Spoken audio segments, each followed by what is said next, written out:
Bonjour tout le monde. Aujourd'hui, je vais vous parler de la deuxième cérémonie des Oscars de 1930, qui est comptabilisée par le site officiel des Oscars comme celle de 1931. Si vous voulez en savoir plus, revenez en arrière sur la vidéo précédente.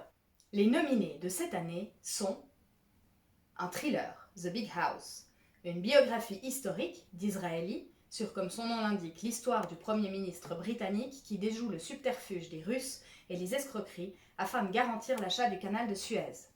Un drame romantique, La Divorcée, une comédie musicale, Parade d'amour, et un film de guerre, À l'Ouest, rien de nouveau, qui remporta 2 prix, l'Oscar du meilleur film et l'Oscar du meilleur réalisateur. Pour la petite histoire, il devient le premier film à remporter 2 Oscars la même année. À l'Ouest, rien de nouveau. C'était d'abord un roman qui devint un best-seller et qui pâtit d'un autodafé nazi en 1933. Ça vous rappelle quelque chose, Fahrenheit 451? Moi oui, et ça m'a beaucoup marqué. L'auteur du livre, Bradbury, était étudiant à cette époque-là et il fut traumatisé par les incendies de livres par les nazis, ce qui l'inspira en partie pour écrire Fahrenheit 451 en 1953. Le film aussi en a vu toutes les couleurs à sa sortie. Des nazis lâchaient des rats et des boules puantes dans les salles de projection pour faire fuir les spectateurs. Le film a été finalement interdit par le comité de censure cinématographique allemand, bien entendu. Dans un souci d'authenticité, le réalisateur, Milston, entreprit de retrouver des anciens combattants allemands qui auraient gardé leur uniforme. Pourquoi ?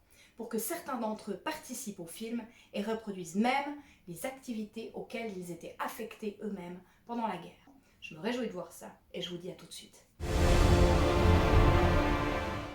Waouh! Alors pour moi, c'est un grand film. Un film de guerre, certes, et Dieu sait que j'aime pas les films de guerre, mais avec un message pacifiste qui dénonce la propagande d'un pays amenant ses enfants à une mort assurée. Et pour preuve, le film est conservé à la Bibliothèque du Congrès d'Amérique en raison de son importance culturelle, historique ou esthétique.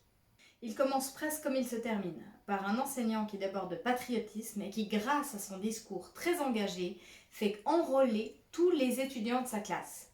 Lors de la première scène, notre héros, Paul, s'engage avec ferveur, alors qu'à son retour, lorsqu'un professeur lui demande de parler de l'honneur que c'est de combattre pour son pays, ce dernier refuse et essaye de décourager ces jeunes de 16 ans à rejoindre l'armée. C'est un film beau, tragique, et qui a des moments très poétiques à la fois. Prochain film, La ruée vers l'ouest ou Cimarron.